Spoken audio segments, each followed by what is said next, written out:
Mesdames, Messieurs, bonsoir. Bienvenue au 20h sur Equinox Télévision. À la une de cette édition, le professeur Maurice Kamto, désormais libre de tout mouvement.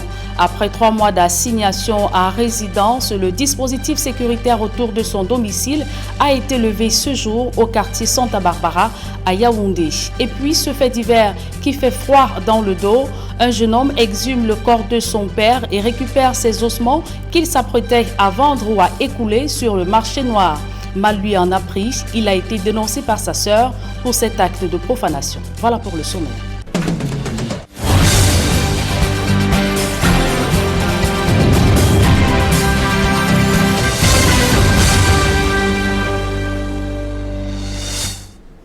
Une fois de plus, bonsoir à tous, mesdames et messieurs. Merci de nous recevoir chez vous. Je vous le disais en titre, trafic d'ossements humains à Bouddha. Un jeune homme exhume les restes de son père pour les vendre au marché noir. Revenu d'une aventure foireuse au Congo-Brazzaville, l'enfant prodigue comptait se refaire une santé financière pour se relancer dans de nouvelles aventures. Il a été dénoncé par sa sœur qui n'a pas digéré la profanation de la tombe de leur géniteur. Le récit des faits, c'est dans ce reportage de Gladys Sidier et Raphaël Tico. Paulin Lancy procède à la reconstitution des faits ayant conduit à la profanation de la tombe de son géniteur, le sieur Lancy Emmanuel, décédé en 2014. 6 ans plus tard, son fils revenu du Congo-Brazzaville, Pasque Fauché, a entrepris de vendre les ossements de son père pour se refaire une santé financière. Il a été dénoncé par sa sœur aînée qui a saisi les éléments du poste de gendarmerie de Balengang, à Bouddha, dans le département des Bamboutos. Il n'était pas là, il sait oui. Il dit, je vais casser la tombe de mon papa, porter les os, les mettre dans les sacs, porter sur moi, marcher avec. Je causais donc avec un papa, c'est passé dans mes oreilles. Quelques minutes après, je dis à l'enfant que, voilà, juste après ça, je le vois derrière l'autre maison avec le marteau. Je dis, Paulin, tu pars où? Il dit, tu me contrôles, je me suis tué. Après, je suis resté dit que, hey, Idriss, monte à la maison. Va chez papa et maman, voir ce qui se passe là-bas. L'enfant est arrivé ici, là, il dit, Paulin, on t'appelle à la maison, il dit que non, je suis en train de faire un travail. L'enfant vient me dire, directement, je monte, je trouve mon frère dans le dos, dit, Paulin, sors de là. Je suis l'adjudant-tier, chef de poste de gendarmerie de Balengang. Dans la journée du samedi 5 décembre 2020, autour de 11h45, étant au bureau, la grande sœur aînée du suspect est venue saisir pour nous faire état de ce que elle a surpris son petit frère en train de casser la tombe de leur papa décédé il y a fort longtemps. Immédiatement, nous sommes transportés sur les lieux. Chemin faisant, on a rencontré l'individu avec un sac plein de os de son père. On l'a interpellé, puis il nous a menés sur les lieux où il a commis son forfait, en nous disant qu'il a fait toute seule, que la famille n'était pas au courant de son action. Le mis en cause a dans un premier temps confié qu'il souffrait de démence, ce qui l'a poussé à poser cet acte, avant d'avouer qu'il collabore avec les membres d'un réseau de trafic d'ossements humains dans le département du Noun. Oui, je n'ai même pas juré. Tu es parti au Congo? Après le décès de mon papa, paf, je suis tombé au Congo. Et tu as fait combien de temps là-bas? J'ai fait pratiquement... Je suis arrivé là-bas, bon, j'ai tenté de faire le commerce. Bon, j'ai vu que le système de là-bas, ils ne sont pas trop commercialistes. Oui. Je suis tombé dans la mécanique d'ambulance comme ça. Je me suis formé un peu à temps. Je suis tombé dans les camions. J'ai eu la plus grande relation qu'il fallait. La famille Lancy, après cet incident qui se présente comme une seconde mort pour leur père, entend procéder à l'inhumation des restes du chef de famille. Quant à Paulin Lancy, il est en exploitation en vue de démanteler un vaste réseau de trafic d'ossements humains et d'appréhender ses complices. Tu ne m'as rien dit. Et je suis encore là, la voiture peut même me porter. Tu ne m'as pas dit. Monte, tu nous perds le temps. Tu as voulu faire ton fort. Que ça soit intensif, que ça soit conscient, tu as répondu seul. Je ne peux pas évacuer à mes préoccupations. Restons dans la région de l'Ouest où un enseignant du lycée bilingue de Baganté échappe de justesse à la mort. Son domicile et son véhicule ont été incendiés par les habitants du quartier Mandia. Ces derniers l'accusent d'avoir tué l'élève Zouanchua Brian qui a été retrouvé mort dans un chantier abandonné.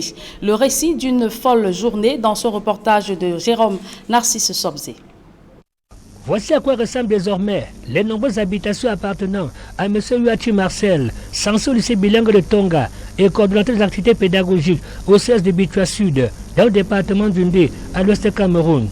Pointé du doigt par les populations du quartier Manja de la ville de Baganté comme étant le bourreau du jeune Zouacham Fanko Abraham, âgé de 14 ans et élève en cas de seconde C au lycée bilingue de Baganté, retrouvé pendu dans ce chantier en construction après 48 heures de recherche.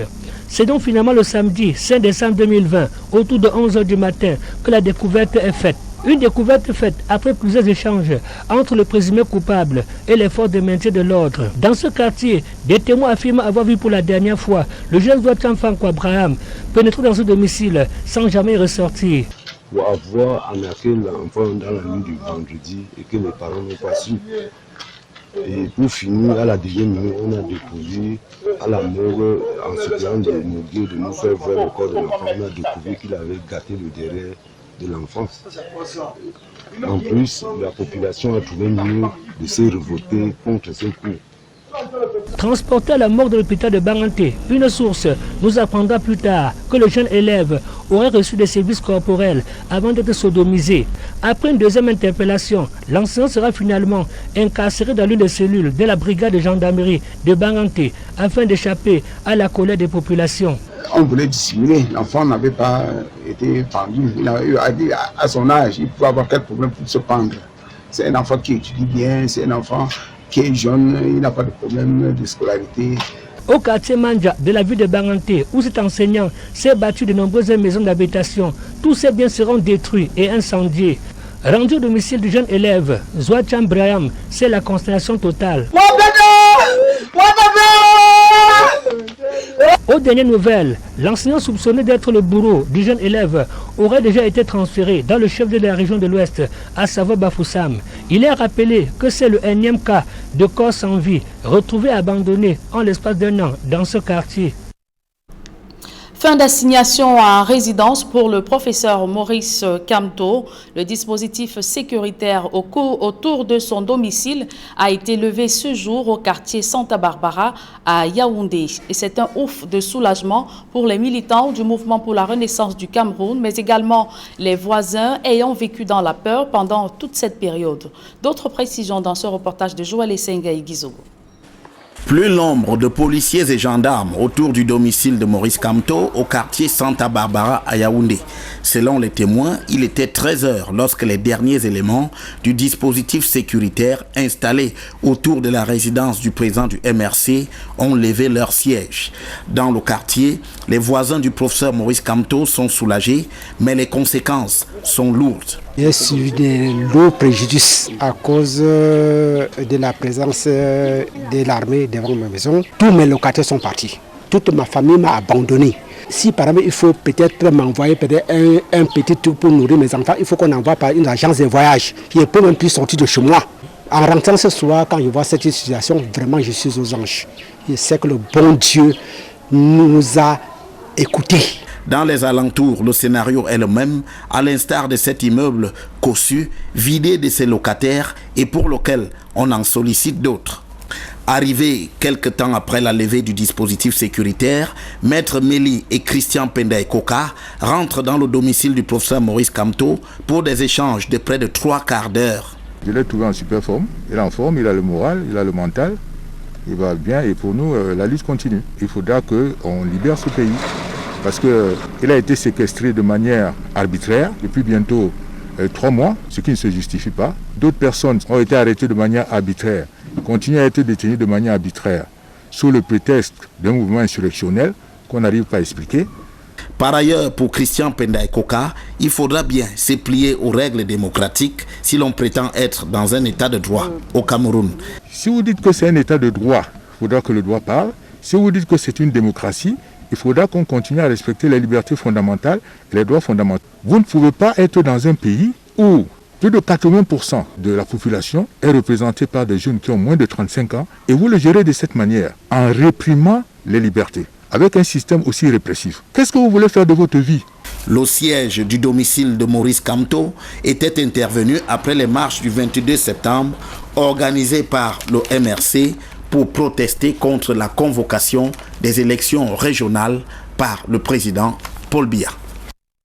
Et après cette levée du dispositif sécuritaire autour de son domicile, le professeur Maurice Kamto a réagi sur sa mise à l'étroit et l'avenir de son parti politique. Je vous propose de l'écouter au micro de Guizogo. En ce qui me concerne, on termine en disant oui, mais le cas du leader du MRC et de son parti sont encore sous observation, je ne sais plus quel terme approprié qu'ils ont utilisé, sont suivis de manière méticuleuse par la justice et l'administration. Et voilà, on informera au fur et à mesure l'opinion. Moi, je leur dis, ils n'ont pas besoin de se donner tant de mal. D'ailleurs, au lieu de dépenser les moyens de l'État, les maigres ressources qui restent, une fois qu'on a soustrait de part et d'autre par la corruption et toutes sortes d'atteintes à la fortune publique, pour mettre pendant plus de 2 mois ici des gendarmes et des policiers, qui m'amènent directement en prison. Qu'est-ce qui leur fait croire qu'ils vont continuer comme ça à piétiner les Camerounais de cette façon-là? Qui leur a donné le pouvoir de vie et de mort sur les gens? Qui? Et même s'ils arrachaient ma vie, je ne serais pas le premier ni le dernier à mourir. Qu'est-ce que ça veut dire? Personne ne veut mourir, mais il faut qu'on cesse de croire qu'on peut faire peur aux gens de cette manière-là. C'est totalement ridicule. J'en suis arrivé à un point où je me demande s'ils ont même en fait une vision pour le pays. Est-ce qu'ils ont une idée de là où ils veulent conduire le Cameroun? Parce qu'il y a des choses beaucoup plus urgentes, des problèmes sérieux. Nous n'avons jamais refusé d'apporter notre contribution à la recherche des solutions aux problèmes de ce pays. Mais au lieu de cela, on nous piétine. On essaye de manipuler les catégories telles que le tribalisme. On essaye d'attiser la haine, d'inventer des choses tous les jours. Et ça ne va rien changer à l'affaire. Même si je disparais, les problèmes du Cameroun resteront. Tout à fait. Alors, pour faire une dernière chose, qu'est-ce que vous allez faire maintenant que vous êtes à nouveau libre de vos mouvements? Qu'est-ce que vous allez faire? Mais évidemment, je vais continuer à animer plus que jamais mon parti politique, le MRC, le Mouvement pour la Renaissance du Cameroun. On a voulu le décapiter, on l'a peut-être décapité en partie en envoyant nombre de ses cadres en prison, mais nous restons là et ils sont encore nombreux, ceux qui sont libres.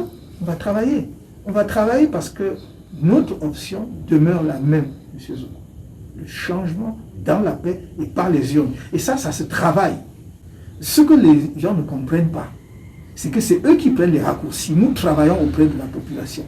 Je peux vous assurer, M. Guizot, que s'ils n'avaient pas la préfectorale avec eux, s'ils n'avaient pas la gendarmerie et la police avec eux, jamais le RDPC, je dis bien, je prononce le nom de ce parti, jamais le RDPC ne ferait même 20% face au MRC dans une élection.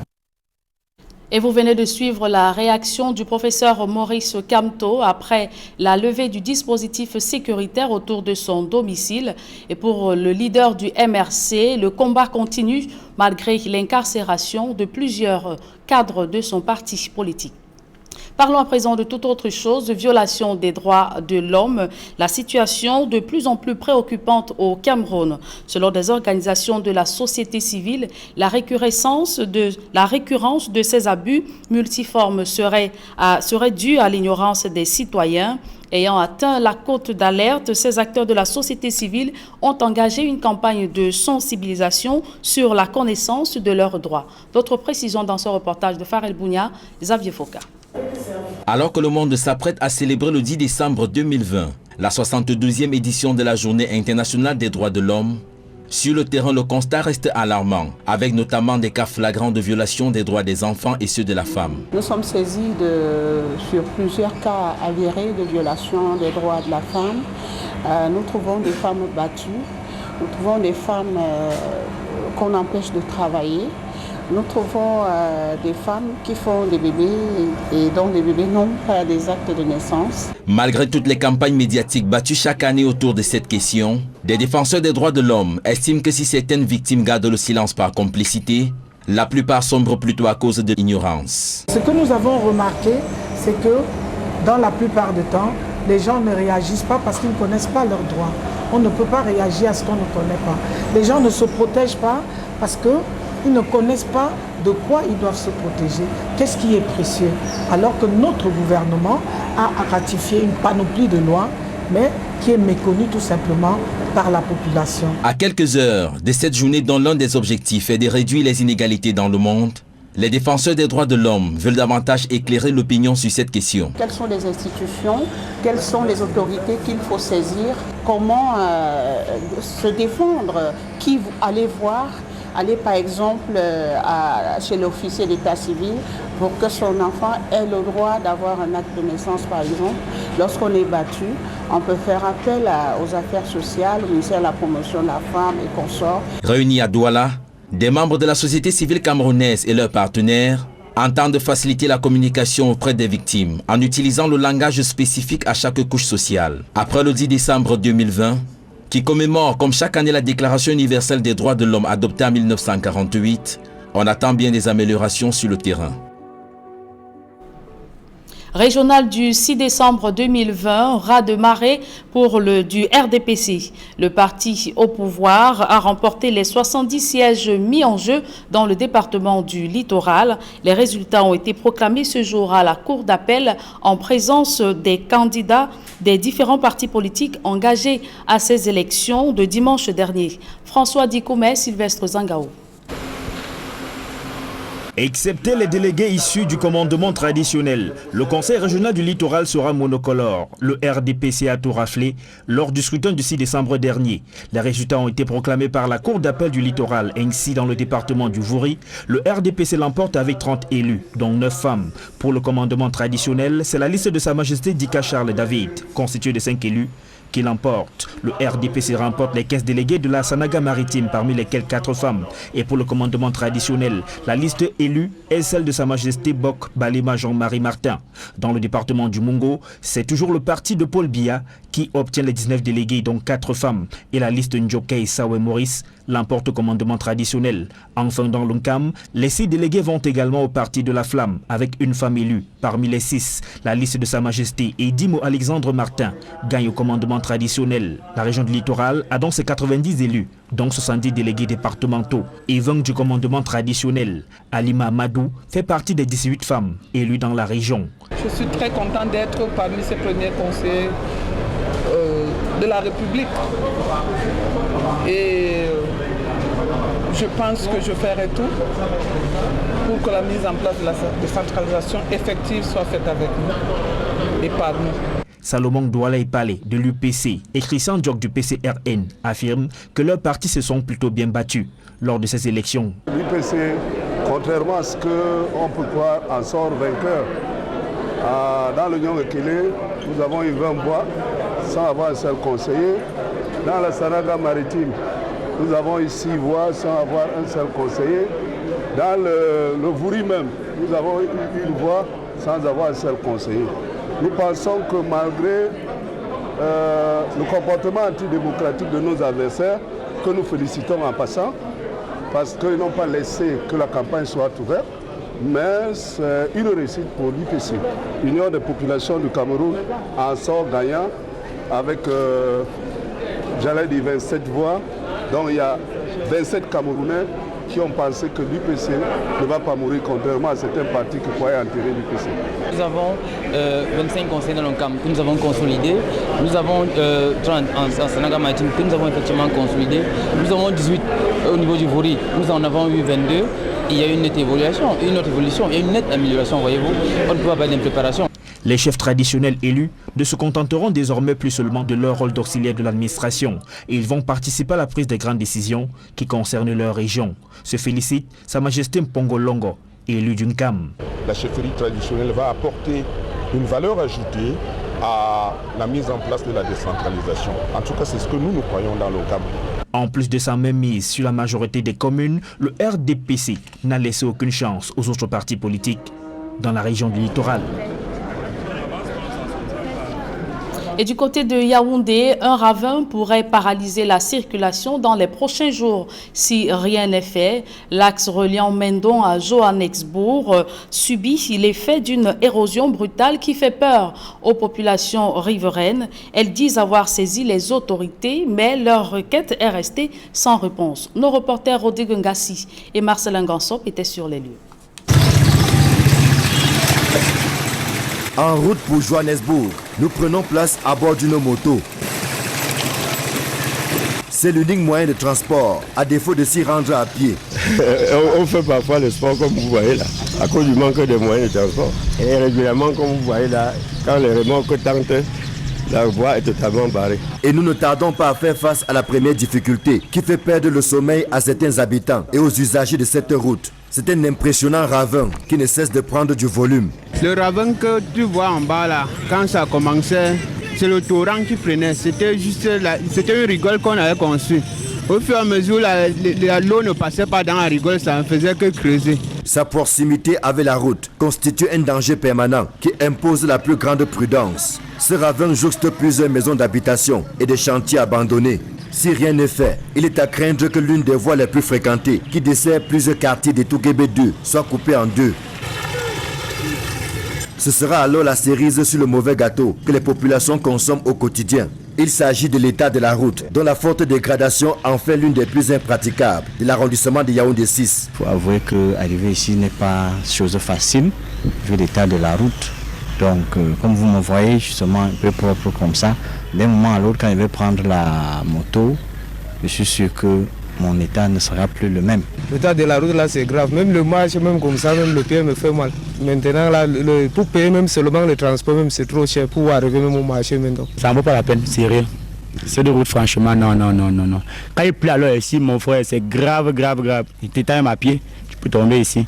Que ce soit par Carrefour Banane ou en empruntant la bretelle qui passe par la Maïtu Mendon, les populations triment au quotidien pour partir d'un bout à l'autre. La situation déjà préoccupante en saison sèche l'est encore plus en temps de pluie, ce qui renchérit le coût du transport, puisqu'en raison du mauvais état de la route, les motos sont constamment au garage. Quittant de Carrefour Banane pour Johannesburg, oui, la moto est à 200 francs en saison sèche. 200 francs une place. En saison pluvieuse, c'est 400 francs par personne. Quand tu as un petit sac à main, le sac du marché, on te demande de payer 300 parce que la route est très mauvaise.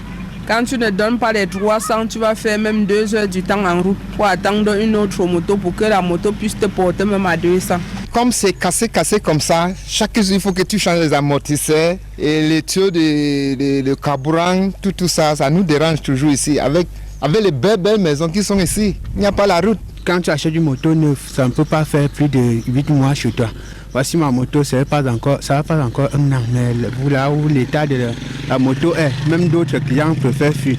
Nous-mêmes, regardez l'état, la poussière qui est sur nous. Tu ne peux pas échapper à la poussière, peu importe ce que tu mets. L'état de santé, il faut 2 boîtes de lait par jour. Et des coupures intempestives de l'énergie électrique génèrent un mouvement d'humeur dans la ville de Buea.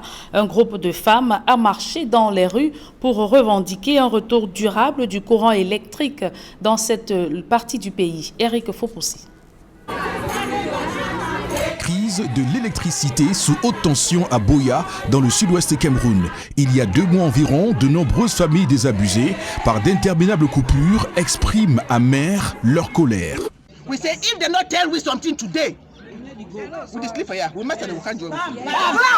Dans leur quête de solution, des femmes marchent avec détermination dans les rues de Buea avec à la criée des « Nous voulons de la lumière ». La manifestation va déboucher sur une scène d'optimisme.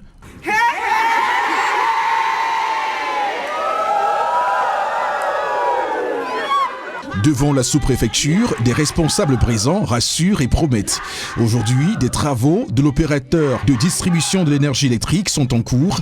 Des poteaux en béton armé remplacent de vieux piquets en bois. Les anciens bois qu'on faisait là, les câbleurs quand ils montaient sur les gâteaux, maintenant même si les câbleurs montaient, le bois qui était destiné de faire même 20 ans peut faire les 20 ans qui étaient destinés pour faire. Les populations espèrent la fin de leur calvaire, un brin dubitatif. We only pray and I say by the end of the day, the problem we they try to solve and they actually solve them. Notre unique prière est que le problème soit résolu définitivement. Parce que au Cameroun, quand on résout une situation, on en crée une autre. With their left hand, tomorrow they still come again with the same project. Au-delà du remplacement des poteaux électriques, il y a l'épineux problème du niveau insuffisant de tension comparé à la démographie galopante. Light, we know say go be constantly. For now, light no first day, and they say the thing go work. Look, medical houses and so. Il n'y a pas de lumière, vous voyez toutes ces maisons. Le transformateur ne peut pas supporter. Les gens ont les machines à laver et autres appareils. Chaque fois, le transformateur explose.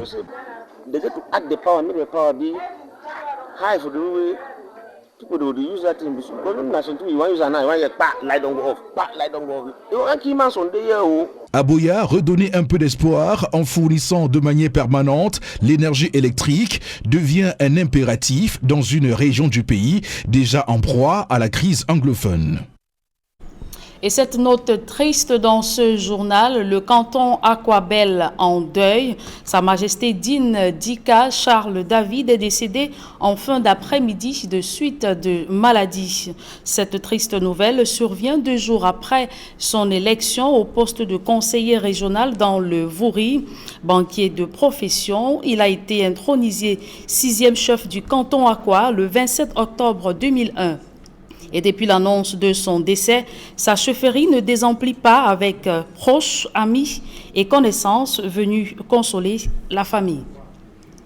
À présent, des publics reportages dans ce journal. L'entreprise Grenier du monde rural récompense ses meilleurs employés. 13 d'entre eux viennent de recevoir des médailles de travail. Reportage. Dévoués et assidus à la tâche qui est la leur, notamment le travail et l'accompagnement des travailleurs de la terre, la patrie leur marque sa reconnaissance à l'équipe du Grenier du monde rural, une entreprise de production agricole et de commercialisation des intrants basée dans la région de l'Ouest avec ses tentacules dans d'autres villes du Cameroun. Ils sont 13 employés au total, en plus du président directeur général qui vient d'être décoré par l'autorité gouvernementale dans la ville de Bangante. Je remercie Papa Grenier et j'encourage beaucoup sa générosité. À cause du fait qu'il ait décidé cette année de valoriser ses employés en leur octroyant à chacun des médailles.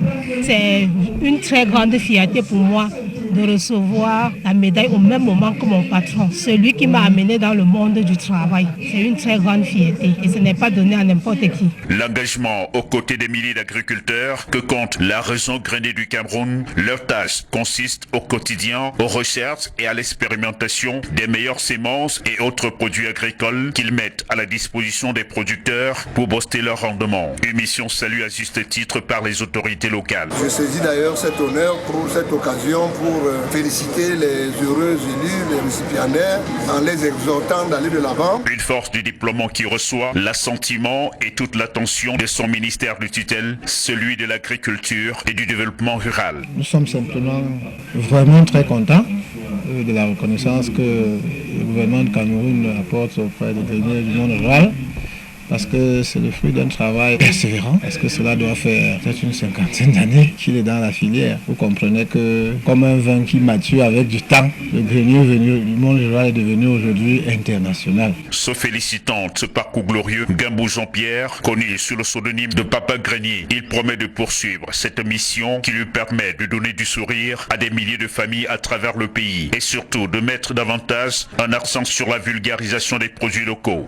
C'est une fierté pour moi. C'est de bon travail que j'ai effectué, je pense, parce que si j'avais mal fait, il n'aurait pas reçu cette récompense. Nous passons beaucoup de temps à chercher Nous ne regardons pas sur l'ordinateur ou sur un site internet pour commander un produit. C'est vrai qu'on passe par là, mais lorsque nous prenons coordonnées d'un fournisseur ou d'un producteur, nous commandons des échantillons que parfois ça nous coûte des millions, juste parce qu'il faut les essayer, que ce soit les produits phytosanitaires, que ce soit les semences, avant de demander l'homologation au ministère de l'Agriculture. Des nouvelles semences sont bien rangées sur les comptoirs des différentes boutiques du grenier du monde rural. Un amour pour le travail qui se transmet aussi du père au fils. Il nous conseille de bien travailler à l'école et aussi au champ pour être meilleur dans l'avenir. Toutes ces médailles ont été présentées au cours d'une soirée à l'initiative du grenier du monde rural à l'honneur des récipiendaires, le reconfort après l'effort.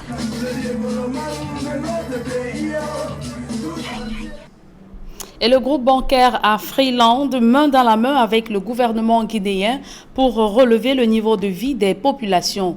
À l'initiative du président Alpha Condé, une filiale de Afriland First Bank vient d'être inaugurée à Conakry en présence du PDG Paul Kémonier. Reportage. Créée en 2018 par le professeur Alpha Condé, la Banque nationale d'investissement de Guinée, BNIG, vient d'être inaugurée par le chef de l'État guinéen une fois réélu. Et à la tête de cette institution bancaire, un Camerounais, le docteur Paul Fokam Kamoye, ce qui permet au numéro 1 guinéen de réaffirmer l'ancrage panafricain de son pays. Depuis 1958, la Guinée a développé une politique panafricaine dont nous sommes fiers. Ceux qui ne savent pas peuvent s'étonner comment une banque nationale d'investissement de Guinée est présidée par un Camerounais. Nous n'oublions pas que lorsque nous avons pris l'indépendance et que toute la mission coloniale est partie, beaucoup d'Africains, des grands cadres, sont venus afin que l'administration guinéenne ne s'effondre pas. Donc, nous restons profondément dans le panafricanisme. Sur le terrain des missions de cet établissement bancaire, il s'agit de travailler à la prospérité de la Guinée. On doit tout mettre en œuvre avec tout son support pour assurer un toit à chaque citoyen guinéen. Il a aussi dit, je veux que cet instrument, avec les autres instruments que j'ai déjà mis en place, réduit la pauvreté à sa plus simple expression en Guinée avant la fin de mon mandat. La BNI a décidé de mettre en place un système d'agropole qui intègre la production agricole, la transformation et la distribution. Une prospérité que le professeur Alpha Condé voit à travers la consommation des produits locaux par les fils de Guinée. Il faut que les Guinéens, à commencer par le président, le premier ministre, les membres du gouvernement et les cadres, acceptent de porter des chaussures fabriquées par ces gens, de préférence de chaussures achetées de l'extérieur. La BNIG, elle, va y contribuer en veillant à une répartition équitable des richesses entre les citoyens. La prospérité maîtrisée est induite par la création de richesses et surtout et beaucoup plus que par la création de richesses. Et enfin, une distribution équitable entre les différentes couches de la population. Et c'est justement notre mission. Mais soutenir les acteurs économiques dans l'agriculture, la pêche et l'élevage se résumera pour la BNIG à être à la fois attractive mais aussi prudente. En termes d'accès au crédit, aujourd'hui, le taux d'intérêt moins est de plus de 10%. Chez nous, vous avez des taux d'intérêt pratiquement qui ne dépassent jamais 8%. Et ça incite beaucoup de gens à venir vers nous. Et pas que nous ne sommes pas regardants, mais nous faisons très attention à ce que des entreprises qui sont de nouveaux venus sur le marché du crédit puissent avoir accès au crédit sans que nous n'exigeons des garanties indéfinies. La Banque nationale d'investissement de Guinée dispose d'un capital de 9,6 millions d'euros, soit 100 milliards de francs guinéens. Et il faut préciser que ce sera plutôt l'expertise camerounaise d'Afriland First Bank au service de la Banque nationale d'investissement de Guinée que préside Paul Fokam Kemonier. Mesdames et messieurs, c'est ici que nous mettons un terme à cette édition du journal. Merci de l'avoir suivi. Retrouvez dans quelques secondes Duval Fangwa et ses invités pour la deuxième partie d'Equinox Soir Duval. Le professeur Maurice Kamto, président national du MRC, désormais libre de ses mouvements après 3 mois de séquestration à son domicile. Vous l'avez dit, Duval Fangwa, après 3 mois de séquestration, le professeur Maurice Kamto est désormais libre de tous ses mouvements. Le dispositif sécuritaire autour de son domicile a été levé ce jour au quartier Santa Barbara à Yaoundé. Et vous l'avez suivi dans son extrait. Il a été rencontré par nos reporters à Yaoundé. Le professeur Maurice Kamto se dit déterminé à poursuivre ce combat malgré l'incarcération de plusieurs cadres de son parti politique. Les résultats des élections régionales sont connus et sans surprise, le RDPC a tournamisé tous ses concurrents dans cette élection. Il faut dire, Duval Fangwa, que le RDPC ou le Parti de la Flamme a tout enflammé sur son passage sans surprise. Les résultats ont été proclamés ce jour à la Cour d'appel du Littoral et c'était en présence des représentants ou des candidats des différentes formations politiques. Duval. Voilà, ce sera l'essentiel du débrief. Merci Julien Berthe-Bissaï. Merci Duval Fangwa. Et bonne soirée, madame. Très bonne soirée à vous. Madame.